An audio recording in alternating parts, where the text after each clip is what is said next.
Hello dear students, कैसे हो आप सभी। तो बच्चों आज हम पेरिफेरल नर्वस सिस्टम के बारे में पढ़ेंगे। बच्चों लास्ट लेक्चर में हमने सेंट्रल नर्वस सिस्टम के बारे में पढ़ा था। उसमें आपने क्या क्या पढ़ा था बच्चों, बताओ। ब्रेन एंड स्पाइनल कॉर्ड के बारे में, ठीक है। तो आज हम स्टार्ट करेंगे पेरिफेरल नर्वस सिस्टम के बारे में, ठीक है बच्चों। तो पढ़ना शुरू करते हैं हम। The part of nervous system that lies outside the brain, जो हमारे ब्रेन के बाहर वाला पार्ट होता है उसे हम क्या बोलते हैं बच्चों, पेरिफेरल नर्वस सिस्टम, ठीक है। जो हमारे ब्रेन एंड स्पाइनल कॉर्ड से, ठीक है, ब्रेन एंड स्पाइनल कॉर्ड से जो पार्ट बाहर होता है नर्वस सिस्टम का उसे हम बोल देते हैं पेरिफेरल नर्वस सिस्टम। तो क्या होता है ऐसा उसमें, पेरिफेरल नर्वस सिस्टम में? इट कंसिस्ट्स ऑफ नर्व्स होती हैं, ठीक है। उसमें a nerve is a bundle of fibres और axons of many neurons. Neurons की एक्सोन्स होती हैं, बहुत सी एक्सोन्स क्या है इकट्ठी होकर एक बंडल बना लेती हैं, ठीक है बच्चों। PNS शॉर्ट फॉर्म है इसकी, पेरिफेरल नर्वस सिस्टम की। Has two types of nerves, दो टाइप्स की नर्व्स होती हैं बच्चों। कौन कौन सी? Cranial nerves and spinal nerves, ठीक है बच्चे। These nerves connect the central nervous system to all parts of the body. ये क्या करती हैं दोनों नर्व्स, सेंट्रल नर्वस सिस्टम को पूरी बॉडी में अपना कनेक्शन बना के रखती हैं, ठीक है। तो ये नर्व्स के बारे में हम पढ़ते हैं। क्रेनियल नर्व्स क्या होती हैं? These are 12 pairs of cranial nerves. कितने पेयर होते हैं बच्चों? 12 पेयर, ठीक है। Which emerge from the brain and are connected to the nose, eyes, tongue, facial muscles and ears. तो बच्चों ये क्या करती हैं, ब्रेन से बाहर निकल के, ठीक है, तो किसके साथ कनेक्शन बना के रखती हैं? नोज़ के साथ, आइज़ के साथ, ठीक है, टंग के साथ, जो हमारी फेस की मसल्स होती हैं, मतलब जितना भी हमारा फेस है, ठीक है, उसके साथ, और ईयर्स के साथ। ओके बच्चे, क्लियर हुआ? Cranial nerves. तो स्पाइनल नर्व्स क्या होती हैं? These arise from the spinal cord, जो स्पाइनल कोड से अराइज होती हैं, ठीक है बच्चों। And are connected to the various parts of the body, जो हमारी बॉडी के बहुत से पार्ट्स के साथ कनेक्शन बना के रखती हैं। दीज देयर आर 31, ठीक है, 31 पेयर्स ऑफ स्पाइनल नर्व्स। तो बच्चों आपको डिफरेंस क्लियर हुआ? क्रेनियल नर्व्स ब्रेन से ओरिजिनेट होती हैं, स्पाइनल नर्व्स क्या है, स्पाइनल कोड से ओरिजिनेट होती है। नाम बता रहा है स्पाइनल, ठीक है। और ये 12 पेयर्स होते हैं इसके, और इसके कितने पेयर होते हैं बच्चों? 31, ठीक है। और ये ब्रेन मतलब हमारी बॉडी के कुछ पार्ट्स के साथ कनेक्शन बना के रखती है, ये बहुत से पार्ट्स के साथ कनेक्शन बना के रखती है। क्लियर हुआ? तो ये दोनों नर्व्स, ठीक है बच्चे। अगर आपको बच्चे प्रॉब्लम आ रही है ना किसी, मतलब आप दोबारा सुनना चाहते हो, तो आप वीडियो को बैक करके देख सकते हो, ठीक है बच्चे। Nerves can also be classified according to the types of neurons they contain. तो बच्चों ठीक है, हमने ये दो टाइप्स पढ़ लिए, लेकिन कई बार क्या होता है, neurons types of neurons they contain, मतलब कैसी न्यूरॉन्स वो अपने पास रखते हैं, ठीक है। सेंसरी हैं, मोटर हैं, जब मिक्स्ड हैं, ठीक है। इस टाइप से कितने प्रकार की होती हैं? These are sensory nerves, motor nerves and mixed nerves, मतलब 3 टाइप्स की होती हैं, ठीक है बच्चों, 3 टाइप्स की। तो ये तीनों टाइप्स हम पढ़ेंगे। सबसे पहला कौन सा है? Sensory nerves. These contain only sensory neurons, जिसके पास सेंसरी न्यूरॉन्स होंगी वो क्या होंगी? सेंसरी नर्व्स, ठीक है बच्चों। These send message from different part of the body to the brain और द स्पाइनल कोड। ये क्या करती हैं? मैसेज लेके आती हैं, किसके पास? ब्रेन के पास, जहाँ स्पाइनल कोड के पास, ठीक है। All the 31 pairs of spinal nerves consist of a sensory nerve, ठीक है। जितनी भी स्पाइनल नर्व्स हैं वो क्या है? एक सेंसरी नर्व में आती हैं, ठीक है। मोटर नर्व्स क्या होती हैं? These contain only motor neurons, जिसके पास मोटर न्यूरॉन्स हैं, ठीक है। These carry the message from, ठीक है बच्चों, फ्रॉम है यहाँ पर क्या है वर्ड? टू, ये आपको माइंड में रखना है। फ्रॉम द ब्रेन और the spinal cord to different parts of the body. ये ब्रेन से और स्पाइनल कोड से मैसेज लेके हमारी पार्ट्स ऑफ की, जो हमारी बॉडी के पार्ट्स हैं वहाँ तक मैसेज लेके जाती हैं। क्लियर हुआ? सेंसरी नर्व्स क्या करती हैं? ब्रेन और स्पाइनल कोड के पास लेके आती है मैसेज, लेकिन मोटर न्यूरॉन्स में ब्रेन और स्पाइनल कॉर्ड से मैसेज जाता है हमारी बॉडी में। ठीक है बच्चों। मिक्स्ड नर्व्स में क्या होता है, इसमें कौन सी न्यूरॉन्स आएंगी, सेंसरी भी आएंगी, मोटर भी आएंगी, इसीलिए तो मिक्स बोला गया है इनको। ठीक है। These carry the impulse from the receptor organ to the central nervous system and take back to the command to that particular origin.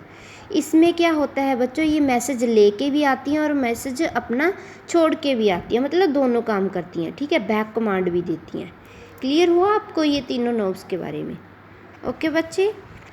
तो नेक्स्ट हम पढ़ते हैं बच्चों ऑटोनॉमिक नर्वस सिस्टम के बारे में। ठीक है। The autonomic nervous system works automatically, नाम ही बता रहा है ऑटोमेटिकली, जो अपने आप काम करता रहे। ठीक है, without a person's conscious effort.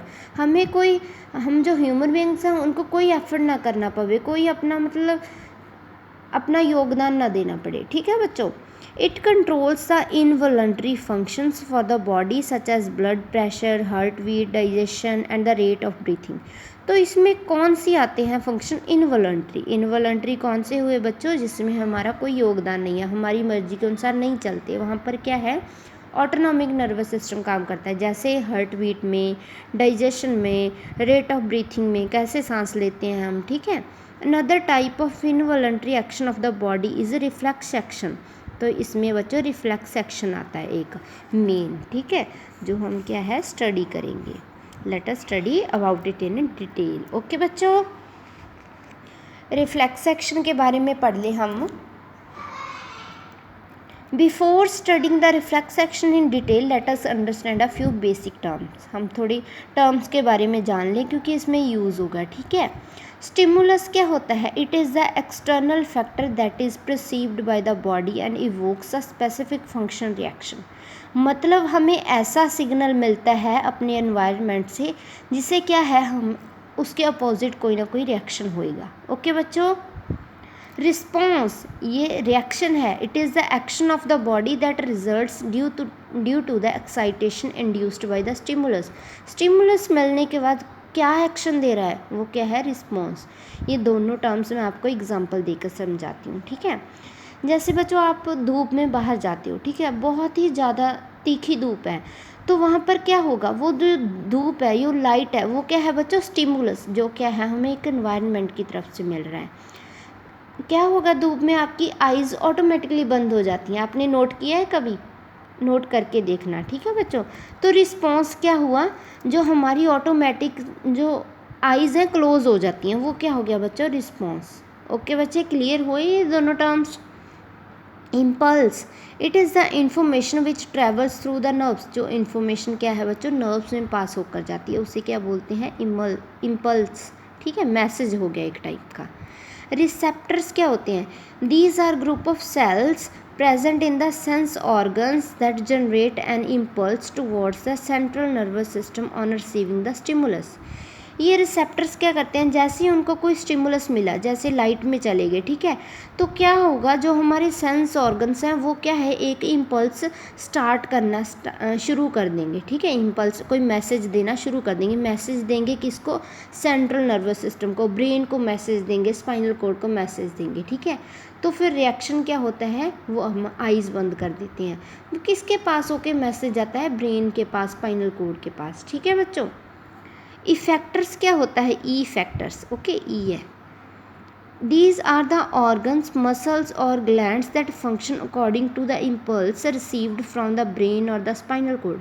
ठीक है, ब्रेन के पास और स्पाइनल कॉर्ड के पास मैसेज चला गया, तो इसके बाद क्या होगा, कुछ मसल्स होंगी, कुछ ग्लैंड्स होंगे, कुछ ऑर्गन्स होंगे, वो फंक्शन करेंगे। ठीक है, मतलब अगर उन पे कोई इफ़ेक्ट आया तभी वो फंक्शनिंग करेंगी ना, तभी अगर उन्होंने इम्पल्स को रिसीव किया तभी वो फंक्शन कर रहे हैं। ये क्या हो गया, इफ़ेक्ट। ओके बच्चे, तो हम इसके बारे में स्टार्ट करते हैं। The quick and involuntary response of an effector organ due to a stimulus is called the reflex action. जो बच्चों बहुत ही फास्ट और हमारी जो मर्जी के अनुसार नहीं होता, वो क्या है, रिफ्लेक्स एक्शन है। ठीक है, और सिंपली क्या बोल सकते हो, रिफ्लेक्स भी बोल सकते हो आप। ठीक है, रिफ्लेक्स और रिफ्लेक्स एक्शन, जो आपको अच्छा लगे। ठीक है बच्चों, क्लियर हुआ आपको? मतलब कोई ऑर्गन क्या है, इमीडिएटली, जैसे आपको ये एग्जांपल दिखाएं, कोई हॉट ऑब्जेक्ट है, आपका हाथ क्या है, इस पर अगर लग गया तो क्या होगा बच्चों, आपको बहुत ज़्यादा दर्द होगा, मतलब पेन होगी, ठीक है, आपको क्या है, बहुत गर्म लगेगा। तो क्या होगा, क्विक और इनवॉलंटरी रिस्पॉन्स कि आप अपना वहाँ से हाथ हटा लोगे, ठीक है। कौन कर रहा है ये, इफेक्टर ऑर्गन, मतलब हमारा हैंड, ठीक है। The peripheral nervous system and the spinal cord coordinate with each other to carry out reflex action. Reflex action में कौन कौन आते हैं बच्चों, पेरिफेरल नर्वस सिस्टम की हेल्प से होता है, मतलब जो नर्व्स होती हैं, ठीक है, नर्व्स की हेल्प से और स्पाइनल कोड की हेल्प से, ठीक है बच्चों। These are carried out without the involvement of brain, इसमें ब्रेन की कोई इन्वॉल्वमेंट नहीं होती, ठीक है। In a reflex action a fixed path is followed by the impulse to travel from the receptor to the spinal cord and back to the effector organ. मतलब बच्चों ये यहाँ तक मैसेज लेके जाते हैं, ठीक है, यहाँ से मैसेज गया वापस आया, ठीक है, मतलब स्पाइनल कोड तक मैसेज जाता है, फिर वहाँ से वापस आ जाता है। वहाँ पर क्या है, जो हमारा हैंड होगा वो हम पीछे हटा लेंगे, ठीक है बच्चों। कहाँ थे हम, हाँ जी, ठीक है। This path is called reflex arc. ये जो पाथ है, यहाँ से मैसेज यहाँ तक गया और यहाँ से वापस आया, इसे क्या बोल देते हैं हम, रिफ्लेक्स आर्क। ओके बच्चे। Sensory neurons, motor neurons and interneurons work together to produce a reflex action. Reflex action किसकी हेल्प से होता है, sensory neurons, motor neurons and interneurons की हेल्प से। Moving the hand away from the hot object immediately upon touching and pulling the hand away when you accidentally place your hand on the sharp object are examples of the reflex action। जैसे मैंने बताया, गर्म hot object पर हाथ लगाया, immediately हम उसे हटा लेते हैं, अगर हम उसको टच कर लेते हैं गलती से, हम अपना हाथ क्या है पीछे की तरफ खींच लेते हैं, ठीक है बच्चे। क्लियर हुआ आपको रिफ्लेक्स एक्शन के बारे में? नेक्स्ट है बच्चों, some reflex develops during the lifetime of a person due to experience और लर्निंग। मतलब क्या होता है बच्चों, हमें याद रह जाता है, ठीक है।